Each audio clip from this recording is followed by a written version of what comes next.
Hello, my lovelies. My name's Krista Porter, and thanks for tuning in to my podcast. Today, we are going to be talking about two different ways to practice resilience and how they relate to both the books Unbroken by Laura and Night by Ellie.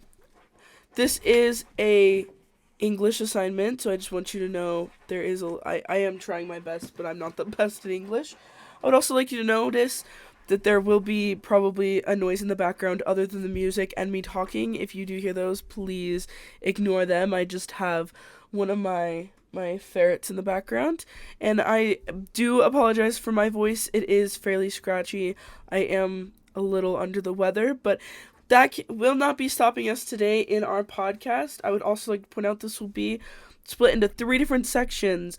The first section will be about cultivating hobbies, the second will be about managing stress, and the third will be how they correlate to both of the books that I've mentioned earlier.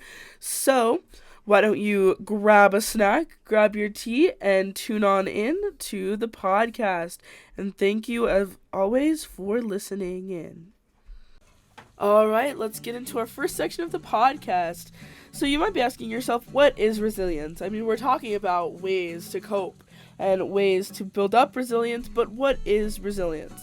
Well, resilience is the ability of people, families, and communities to navigate and use the resources they need to handle stress, trauma, and complex problems.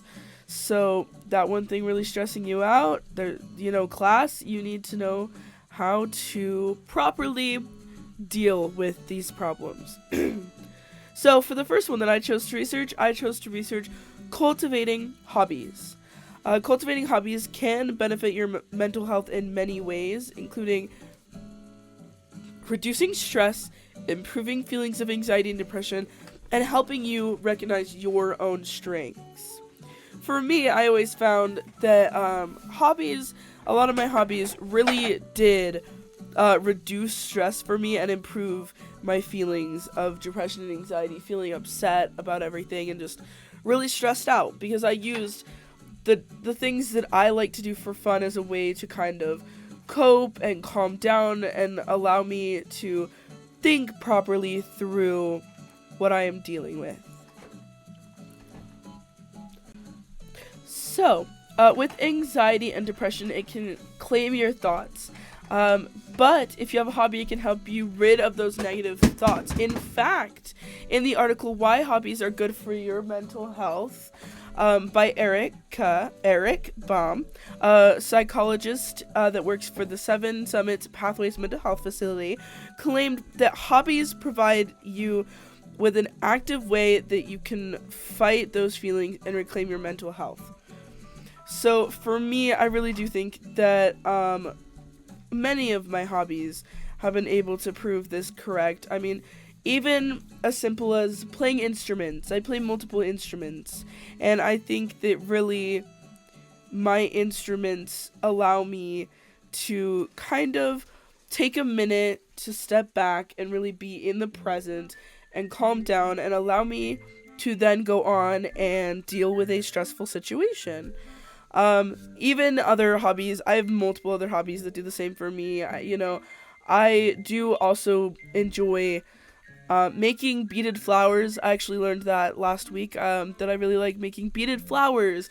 I like coloring. I like using watercolors. Like, all of these take my mind off of a current situation for a minute and allow me to step back and feel myself before getting back into a situation that is highly stressful, and allows me to push through it, especially if I have a hiccup in these hobbies. If I have a hiccup in a hobby and I overcome it, it makes me realize, hey, yeah, I can really do this. I can overcome all the problems that I'm having. I can overcome them. And then when I go to the hard situation, I'm able to overcome them. And I feel like for a lot of other people, it is the same way. They have the hobby and they have a little hiccup in the hobby and they realize, oh, I can handle things that are hard and that I have never dealt with before. And I just need to take a minute to step back and really reclaim myself and think. Having hobbies can also connect you with other people. They can allow you to find other people that enjoy the same hobby, and it can genuinely make you feel less alone, at least in my experience. Of course, these mental health topics are purely my experience or experience that I've seen in others, like friends. A lot of my friends have the same hobbies. Um, they can definitely connect you to others. You can find other people who like the same thing as you, and in fact, in the article, pursuing a hobby can improve your mental health by another mental health facility in the U.S. In 2024, I do believe, stated a study found that 1.3 million Australian adults who took part in a regular team sporting activity was less likely than the average Australian to experience depression, anxiety, and stress. Shared experience through the sporting or musical hobbies all enhanced our enjoyment of the activity and helped us feel less isolated. Now, I think that is a really good point. I really do think that is a very, very good point, because for me, I always felt less like depressed and anxious and stressed out when I had other people that I could connect with. For example, I have many examples for this one, but one of a good one for school is I am a part of the team for our Thunder Ridge High School art club, and a lot of my friends are in the club with me. Sorry. That I share a true, genuine connection with, and I feel like a lot of them, I normally wouldn't have became friends with them. I would just see them in the hallway, it'd be a normal interaction. But when we really sit there in art club, we can talk about art and really get the sense that we're not alone. And if I'm having an art struggle or even a class struggle or personal struggle, I can always go to art club and be like, hey guys, I'm really having this struggle.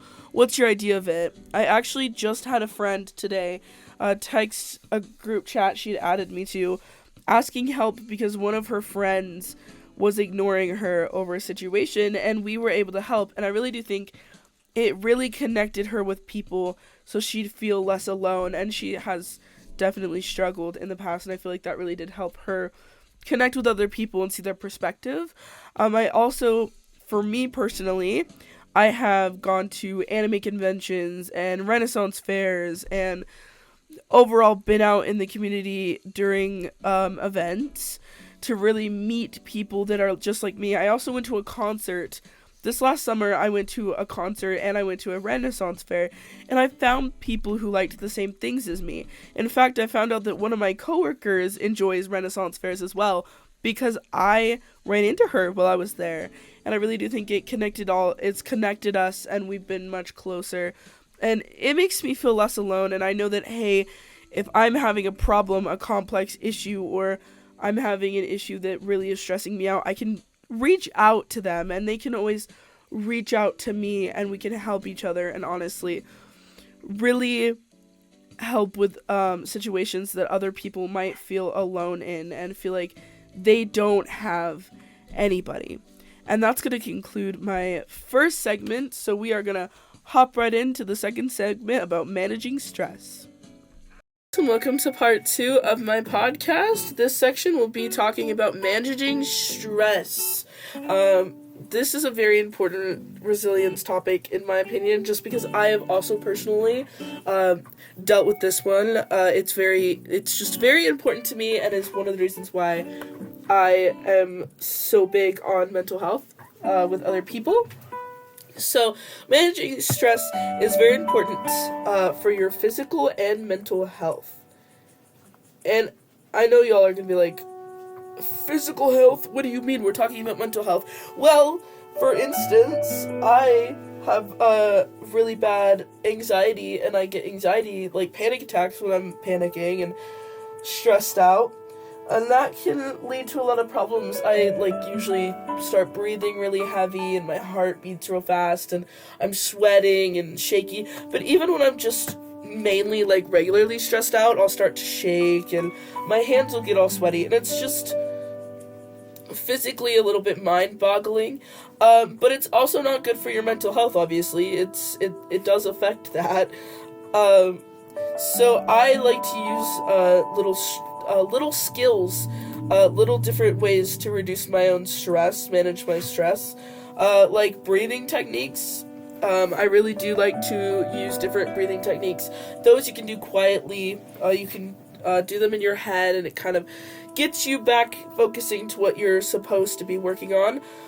And in fact, in the article, Tips for Coping with Stress by the CDC, written in 2022, it highlighted that taking deep breaths, stretching, and meditation are good ways to cope with stress, as well as trying to eat healthy, exercising regularly, getting plenty of sleep, avoiding excess use of alcohol, tobacco, and substances, making time to unwind, doing activities you enjoy, talking to others. You can, express your concerns to people like friends, parents, counselors, doctors, pastor. Connect with community in faith-based organizations. Avoid drugs and alcohol. These may seem to help, but they can create additional issues and increase the stress you're already feeling. And recognizing when you need more help. If a problem continues and you are thinking of suicide, talk to a psychologist, social worker, or professional counselor. Now, I can give a great story for this one. I was a troubled middle schooler, okay? I was stressed out all the time. Little things stressed me out. The fact that I had to go between different classes stressed me out. Middle school is just a stressful time, and I really didn't know how to cope with it. And as a result, I did do risky behaviors and were teetering on that line of Kermit slide, if you know what I'm saying. And it was not fun, and I ended up having to talk to a counselor. And if you would have asked middle school me if that was the best decision, I would tell you it was horrible. But I think it was really good. I actually learned a lot of different coping mechanisms to manage stress, especially the breathing techniques. Those are really big because you can do those quietly unto yourself, or just taking your mind off of it for a minute and coming back to it if you have the option, or even talking to people about a situation that's stressing you out. Someone you trust, like a friend, a counselor, a parent. I often talk to my friends or like my mom or my counselor about it, and I still go and talk to my counselor like every week, which is fine. I think that we should normalize talking to counselors when things are stressing you out, honestly. And like I mentioned, I do like to talk to my friends when my stress level is getting high and a situation is really stressing me out. So another good way to manage stress is hanging out with your friends as well.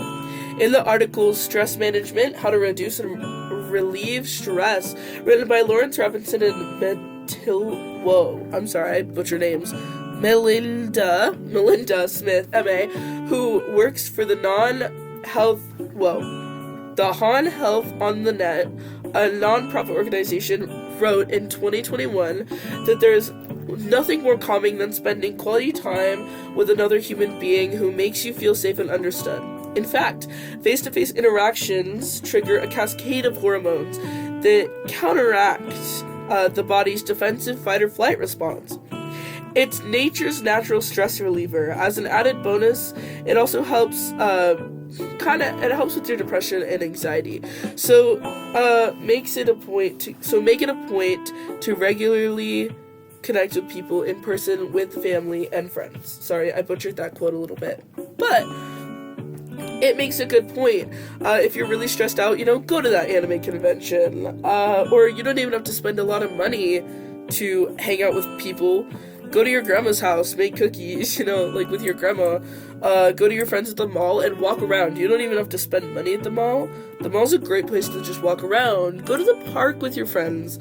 That's even better. Be out in nature. Really reconnect with yourself. Honestly, it will help, I swear. And I really do think it connects to the hobbies, which is the first what I talked about in the first section, cultivating hobbies and how it benefits. I really think that having a hobby connects you with the friends, and connecting you with the friends help you reduce stress, which is why I chose both of these topics to talk about. So I think just hanging out with friends, learning those breathing techniques, and saying self-positive things, like tell yourself that you've got this, those are all good ways to cope with stress, and it will help you in the end because you'll be able to handle stressful situations and overcome more than you thought. And that will conclude section 2, and we will hop right in to section 3, which is our final section of the podcast. Right, now let's hop right in to our next section, which is where I will be talking about the books and how they relate to what I just talked about. So specifically stress, we'll start out with stress. Stress in the book Night. The main quote I could find for this was when they were running from one of the camps and the SS were shooting people who were left behind. And the quote says, "I kept repeating to myself, don't stop, don't think, run. Near me, men were collapsing into dirty snow, gunshots. Eileen was determined somewhat by forcing to keep going and to keep running despite how hard it was, because she knew, oh, I know, I'm stressed out, I don't want to do this anymore, I don't want to be here," but she also knew, it's kind of life or death. I kind of have to do that.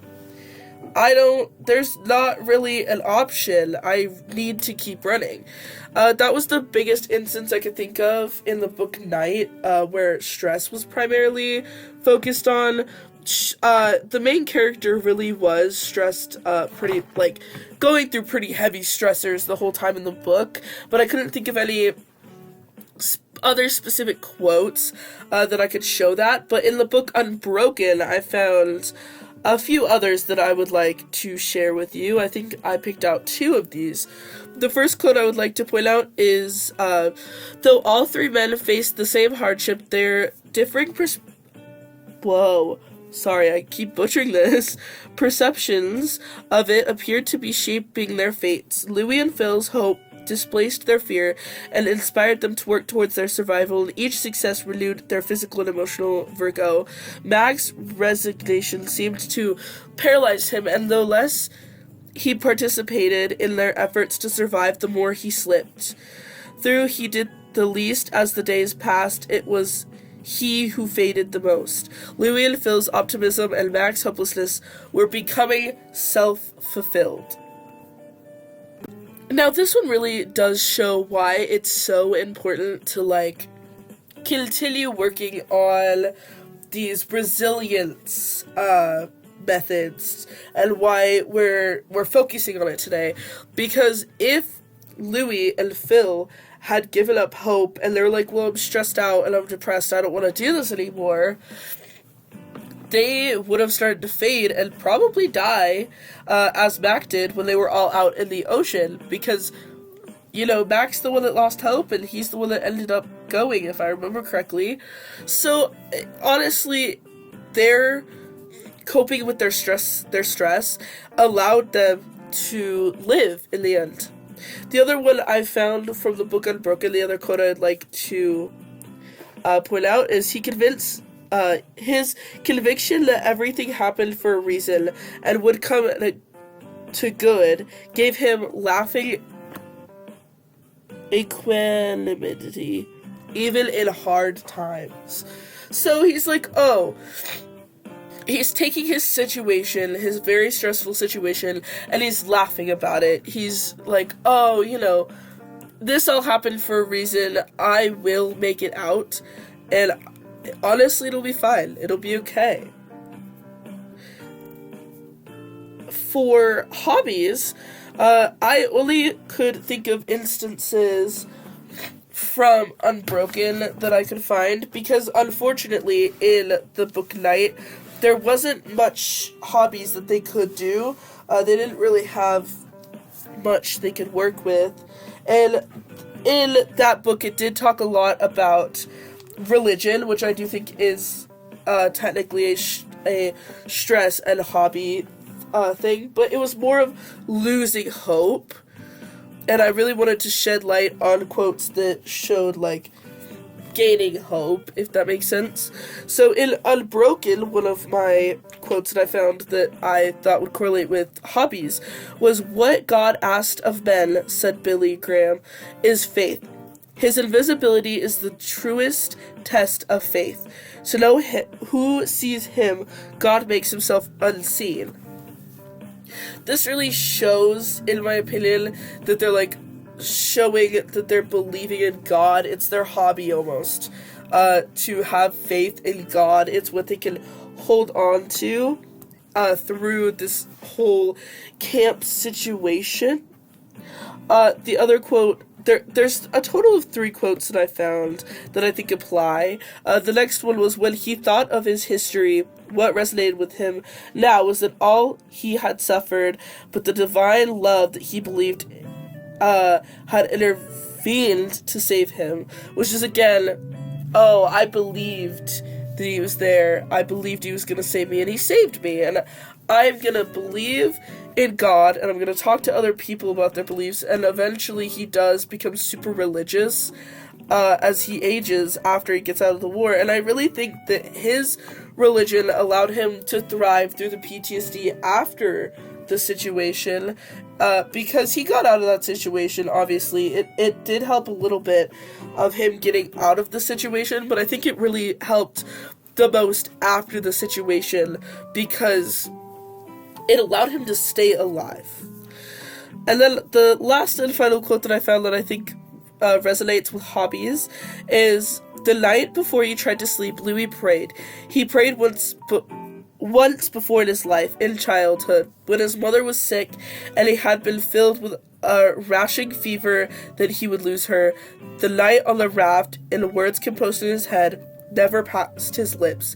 He pleaded for help." This is when they were out on the raft and they were stuck at sea, and he says that, "I didn't pray.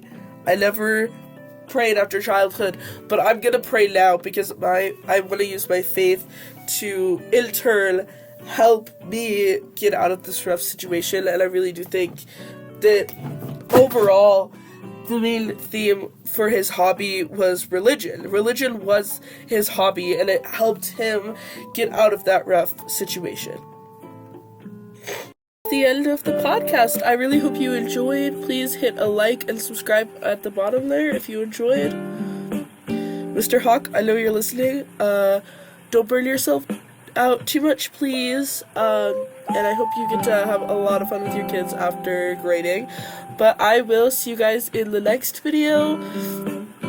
I'm so sorry you didn't get to see my face this time, but this is a podcast. Anyways, I will see you guys on the flip side. Bye!